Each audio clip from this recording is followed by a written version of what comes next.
Today is all about you and your loved one. This would not be possible without you and the choice you or your loved one made to fly to space. Whether this memorial service is an addition to another, or if this is your only memorial service for your loved one, we want to thank you for trusting us with such an honor. Well, we were both looking, when my father passed, he was heavily involved with the space industry. So we were looking for something to memorialize him, keep his legacy going. And we started searching, we looked for so many things. And then this came up and I looked at him and I said, you know, how cool would it be to put him in space? Like, that's where he belongs. So it was kind of a no-brainer for us to make this decision. Stephen absolutely wanted this. It was a very upsetting reason. I know he wanted this because our mother had died in June. And we were going through the presentation at the funeral home. And this was the very last thing that came up. And Stephen goes, oh, I want that. And I said, well, okay, fine. I'll send you into space when it's time. And then he actually said, he knew about it and everything. And he really thought it was very cool. And then he died unexpectedly 6 months later.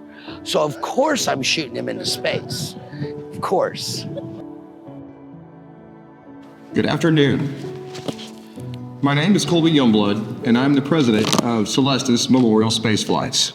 On behalf of our founder and CEO, Charlie Chafer, and the rest of the Celestis team, we'd like to welcome you to the Harmony Flight launch events.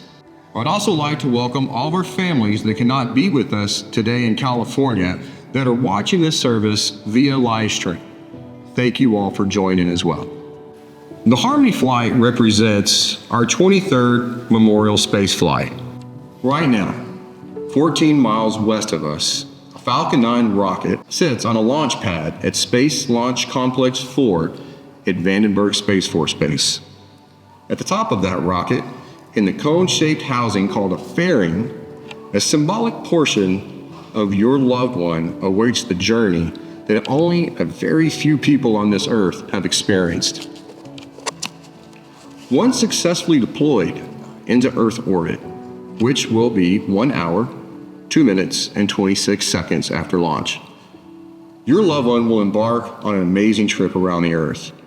They will travel at approximately 17,000 miles an hour. They will orbit the Earth once every 90 minutes. And in that time, they will experience both a sunrise and a sunset. You're about to witness one of the most emotionally powerful events of your life. And it will be powerful. It will be meaningful. It will be compelling. It will be a memory you hold near and dear to your heart for the rest of your life, and I can guarantee you that. As you watch the F9 rocket roar toward the heavens with your loved one aboard, I hope memories of them come rushing to you. I hope you can see their smiling faces, knowing this dream of spaceflight has been fulfilled.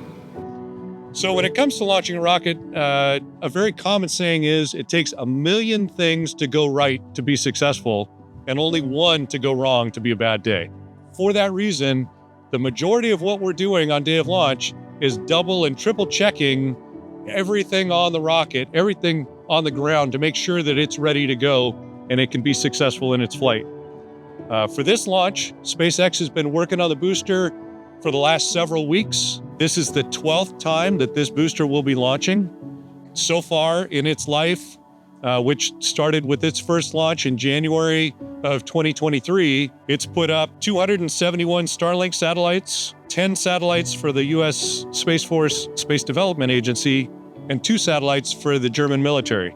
I can't imagine what emotions and what feelings you're going to be having as you watch this, but for me, even if I'm not on console, I go out and watch every launch I can. It's amazing to watch. It's awe-inspiring. It's just some days and some nights, it's just beautiful to see it flying through the sky. And that return flight, especially when it comes back to land, is something special. Fingers crossed, it'll be a good launch.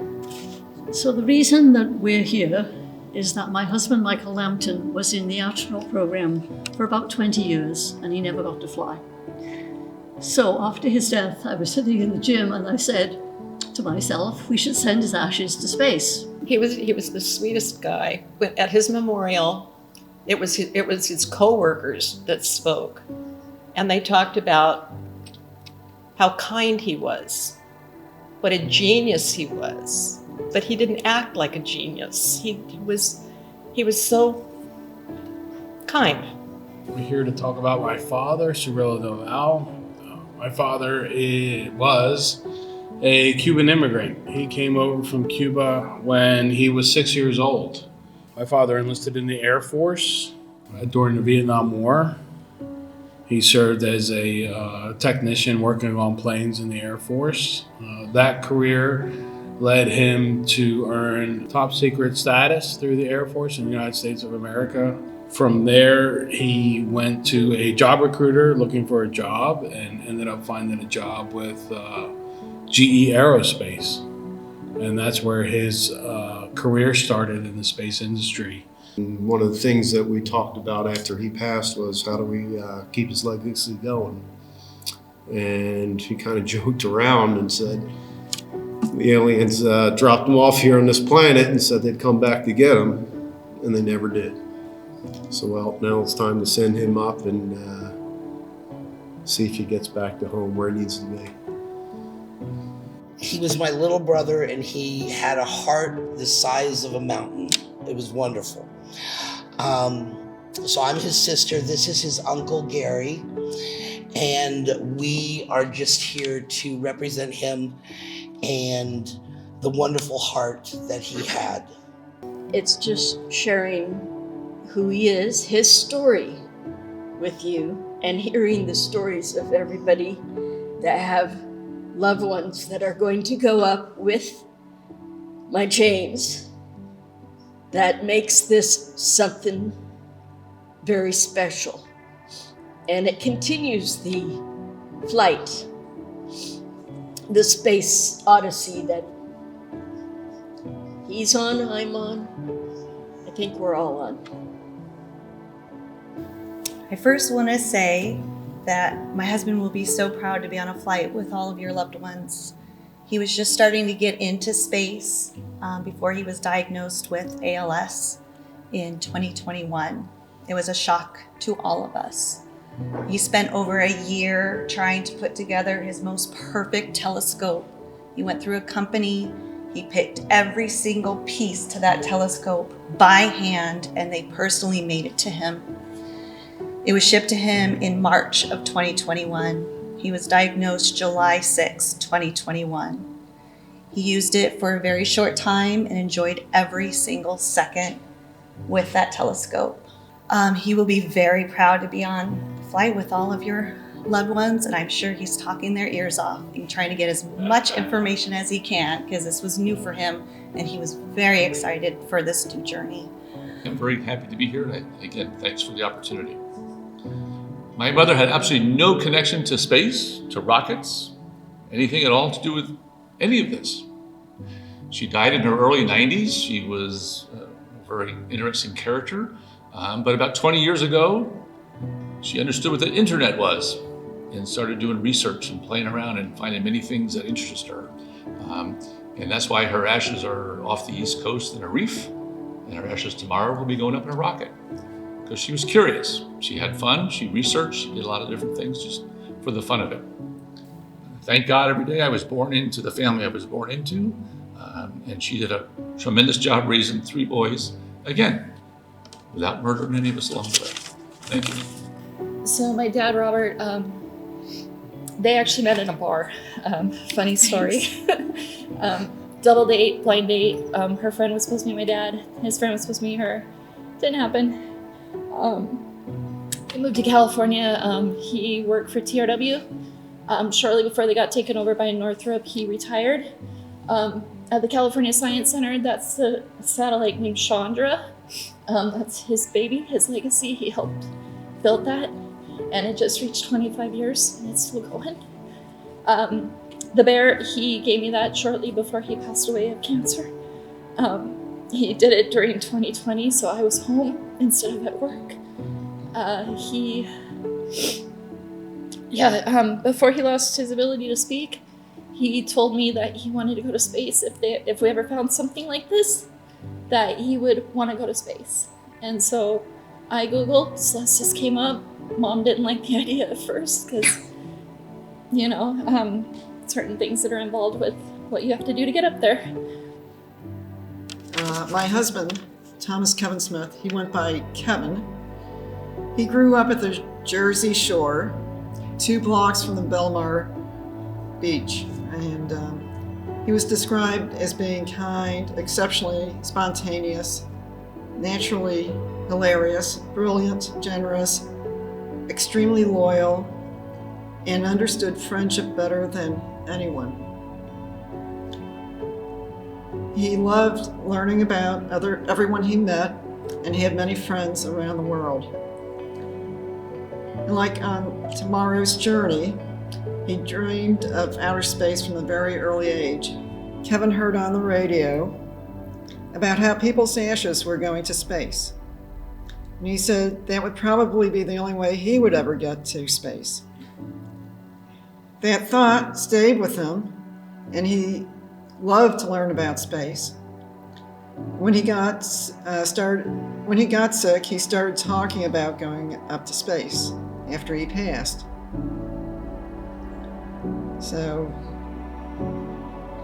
tomorrow he'll achieve his final dream of going to space and his ultimate great adventure.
Minus 10, 9, 8, 7, 6, 5, 4, 3, 2, 1, ignition. And liftoff of Falcon 9, go Transporter 11. Vehicles pitching downrange. MOD chamber pressure level.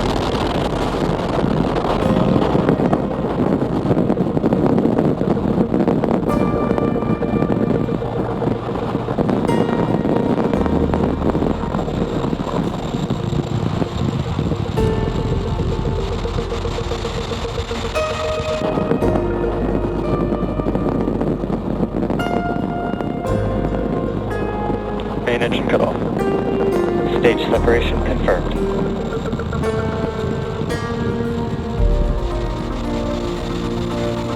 And back ignition. Stage 1 boost back startup.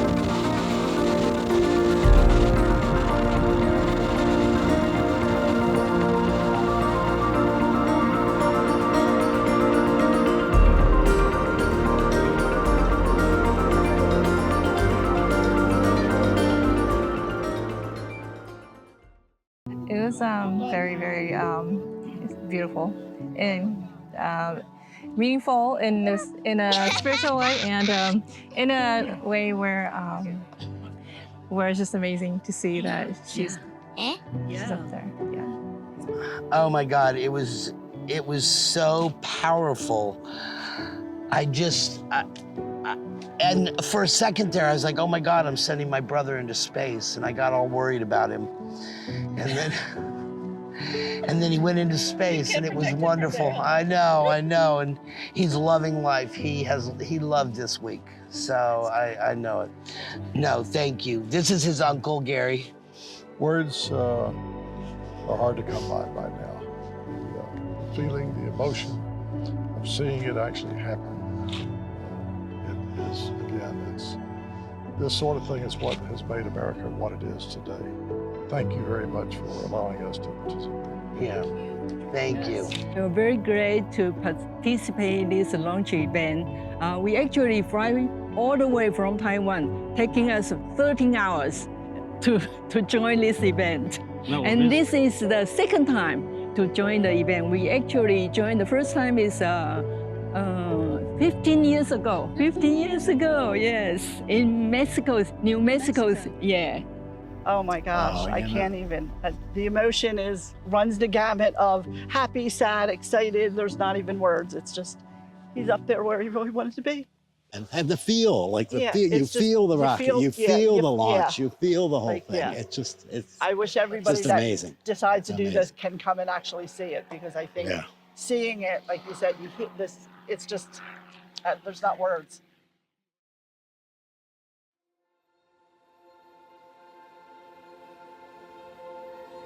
You want a physicist to speak at your funeral. You want the physicist to talk to your grieving family about the conservation of energy, so they will understand that your energy has not died. You want the physicist to remind your sobbing mother about the first law of thermodynamics, that no energy is created in the universe and none is destroyed. You want your mother to know that all your energy, every vibration, every BTU of heat, every wave of every particle that was her beloved child remains with her in this world. You want the physicist to tell your weeping father that amid the energies of the cosmos, you gave as good as you got. And at one point, you'd hope that the physicist would step down from the pulpit and walk to your broken-hearted spouse there in the pew and tell him that all the photons that ever bounced off your face, all the particles whose paths were interrupted by your smile, by the touch of your hair, hundreds of trillions of particles have raced off of you like children, their ways forever changed by you. And as your widow rocks in the arms of a loving family, may the physicist let her know that all the photons that bounced from you were gathered in the particle detectors that are her eyes, that those photons created within her constellations of electromagnetically charged neurons whose energy will go on forever. And the physicist will remind the congregation of how much of all our energy is given off as heat. There may be a few fanning themselves with their programs, as he says it, and he will tell them that the warmth that flowed through you in life is still here, still part of all that we are, even as we who mourn continue in the heat of our own lives. And you'll want the physicist to explain to those who loved you that they need not have faith. Indeed, they should not have faith. Let them know that they can measure, that scientists have measured precisely the conservation of energy and found it accurate, verifiable, and consistent across space and time. You can hope your family will examine the evidence and satisfy themselves that the science is sound, and that they'll be comforted to know your energy is still around. According to the law of the conservation of energy, not a bit of you is gone. You're just less ordered.